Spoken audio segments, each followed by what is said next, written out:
తెలుగు ప్రేక్షకుల గుండెల్లో చిరస్థాయిగా నిలిచిపోయే నటి సౌందర్య 2004లో హెలికాప్టర్ క్రాష్ లో చనిపోయింది.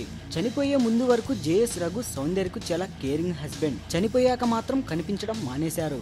ఇప్పుడు రఘు ఓన్లీ సౌందర్యకు ఇక్కడ ఇతర దేశాల్లో ఉన్న ఆస్తులకు కేర్ టేకర్ అని.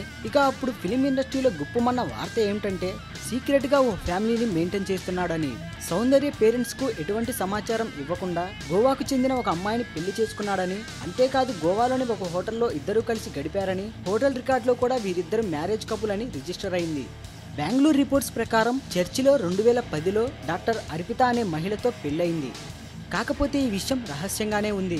సౌందర్య ఆస్తులను అనుభవిస్తూ రాయల్ లైఫ్ ని గడుపుతున్నాడని, ఇదే అతని క్యూరల్ మైండ్ కి నిదర్శనమని అతనికి యాంటీగా కోర్టులో పోరాడేవారి వాదన. అంతేకాదు అటు సౌందర్య బంధువులు కూడా ఆస్తి కోసం కోర్టులో పోరాడారు. Kannada film writer director Satyanarayana కుమార్తె అయిన సౌందర్య మొదట కన్నడ ఫిలిమ్స్ నుంచి జీవితం మొదలుపెట్టింది. ఆ తర్వాత సౌత్ లోనే పెద్ద పెద్ద హీరోలతో నటించింది. బాలీవుడ్ లో కూడా అమితాబ్తో నటించిన ఘనత కూడా ఆమె సొంతం. ఏది ఏమైనా సౌందర్య జ్ఞాపకాలు మాత్రం తెలుగు ప్రేక్షకులు ఏ ఒక్కరూ మర్చిపోరు. ఈ వీడియోపై మీ విలువైన కామెంట్స్ ని మాతో షేర్ చేసుకోండి. అండ్ ఇంకో విషయం, సబ్స్క్రైబ్ చేయడం మర్చిపోకండి.